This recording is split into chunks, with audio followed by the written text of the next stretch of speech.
Então, vamos só finalizar essa amiguinha que ela tá chegando agora, cheia de coisas.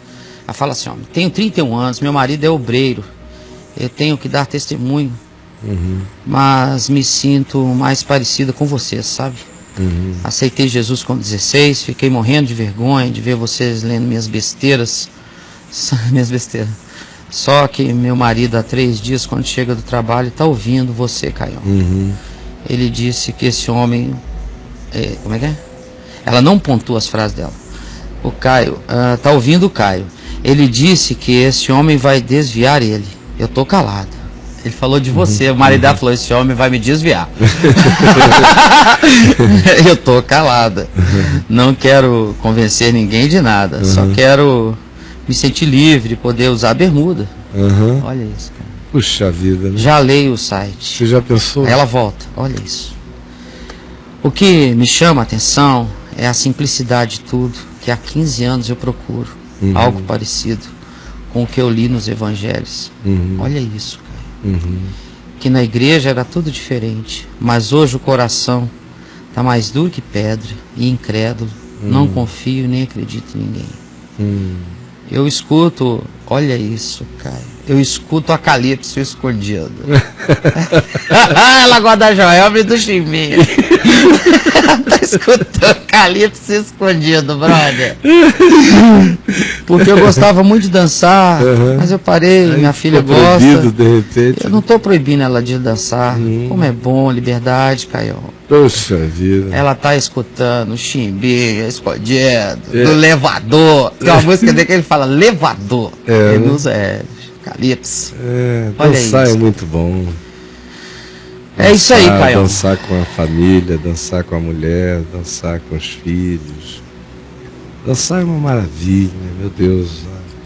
A Bíblia está cheia de dança, de celebração das coisas com dança. Dança de todo mundo. O corpo é santo, a expressão do corpo não é sensualidade, é vida.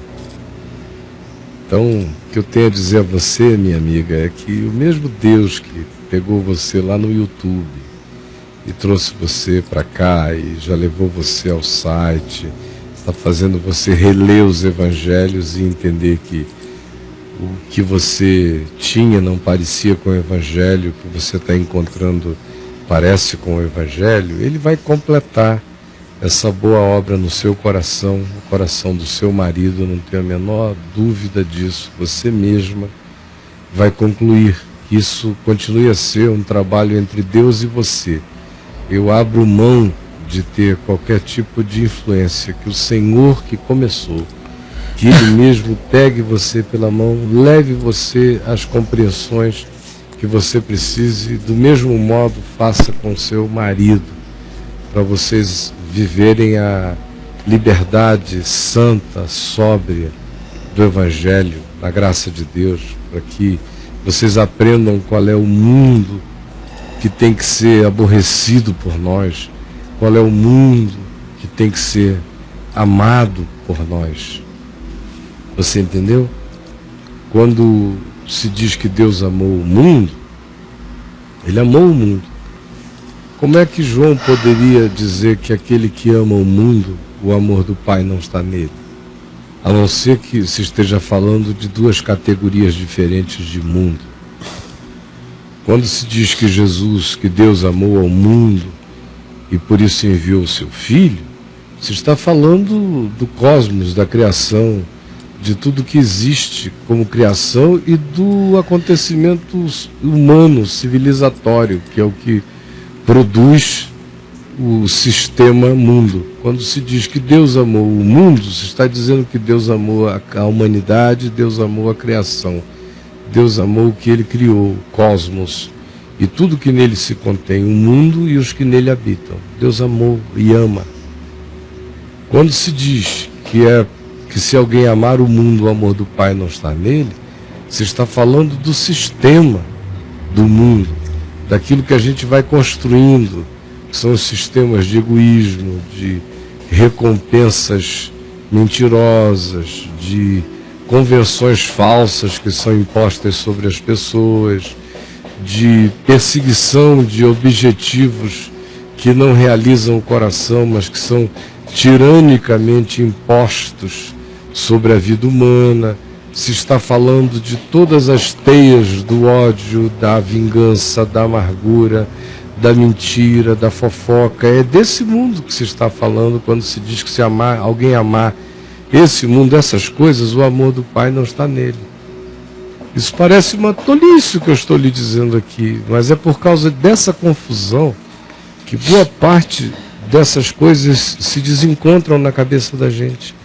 E as pessoas vão ficando esquizofrênicas. E acaba que prevalece o lado reacionário, o lado preconceituoso, o lado hostil da gente contra tudo. E aí é mais fácil ser um fanático do que ser uma pessoa aberta e que examina tudo e que vai caminhando segundo a sua própria consciência. É mais fácil aceitar um pacotão e seguir sem pensar. Mas quando essas distinções que eu acabei de apresentar entre amar ao mundo, que eu tenho que fazer segundo Deus, amar a criação, amar toda criatura, amar o meu próximo, e não amar o mundo, porque senão o amor de Deus não está em mim, que é não amar os sistemas da malignidade desse mundo, enquanto a gente não entende isso, a gente fica sem saber o que é mundo. Então a igreja, a religião diz que mundo é definido por exterioridades. Então uma pessoa é do mundo se ela estiver vestindo uma determinada roupa, que uma pessoa famosa também gosta de vestir, ou que as pessoas ricas, num ambiente de igreja que seja complexado, com complexo de inferioridade, se o rico vestir, o pobre que for vestir é besta, é vaidoso. Então já está seguindo o mundo. Então por isso ele não pode, ele tem que se vestir de uma determinada forma.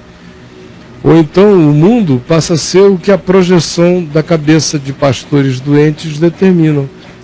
O cara vive cheio de lascívia, de sensualidade, ele não pode ver um joelho que ele fica doido, uma coxa então o desarvora. Se ele vir uma bunda na praia, ele fica doidinho.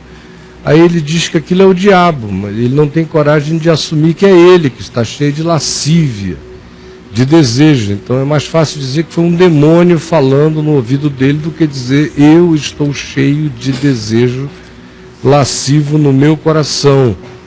E bota a culpa no diabo e não se enxerga.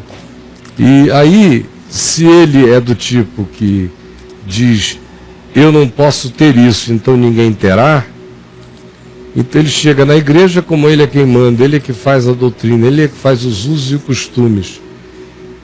Ele começa a afirmar os usos e costumes que outros já tenham criado, ou os que ele mesmo crie, que basta ele começar a dizer que aquilo é uma vergonha, que homem e mulher de Deus não são daquele jeito, que daqui a pouco tem uma cultura formada e que nada mais é do que o reflexo da lascívia dele.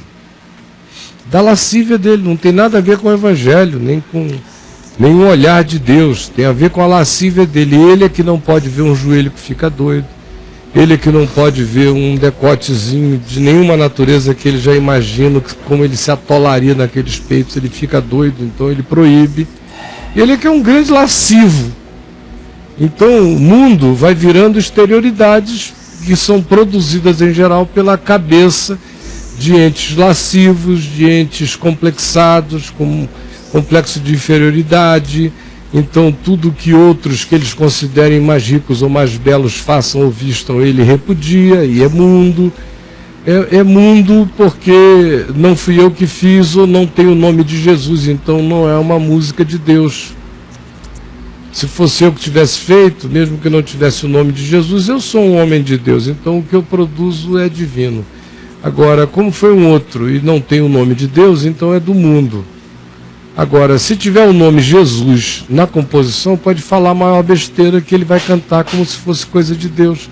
Mas é só doença da cabeça de quem ficou assim, com a mente totalmente presa e condicionada. E os processos de construção dessas coisas, como Paulo diz em Colossenses, no capítulo 2, leia lá Colossenses no capítulo 2, Paulo diz que essas coisas são a produção, esses usos, esses costumes, de mentes lascívias. Ele afirma isso. Gente que diz: não pegues isso, não toques aquilo, não pegues aquilo outro.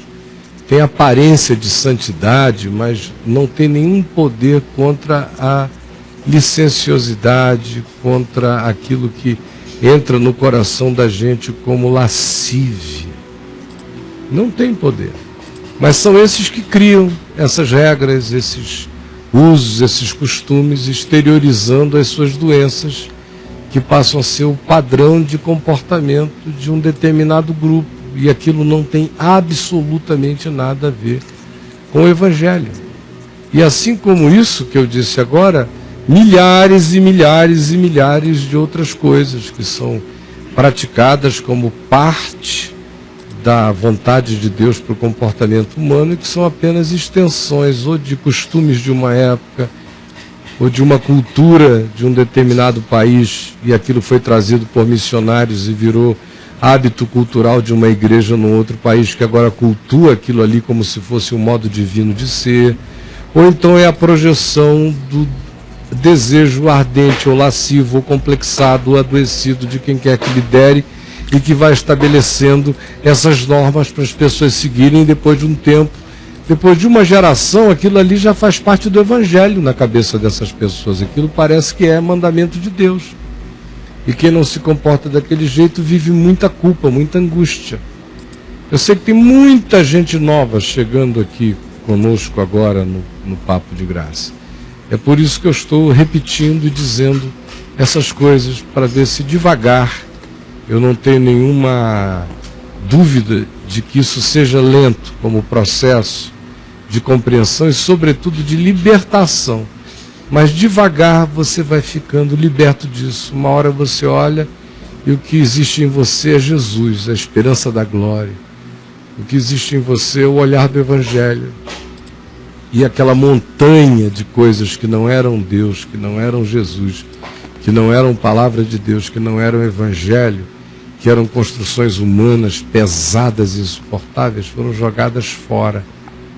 E nesse dia não se assuste. Não fique com medo dessa paz, porque as pessoas estão tão acostumadas a viver num estado de desassossego permanente que elas chamam o seu desassossego de perturbação santificada do Espírito Santo. E aí no dia que elas experimentam paz, tem gente que entra em crise, porque está acostumada a viver atormentada. Não é assim. Você foi chamado para ter paz como um rio. Em nome de Jesus.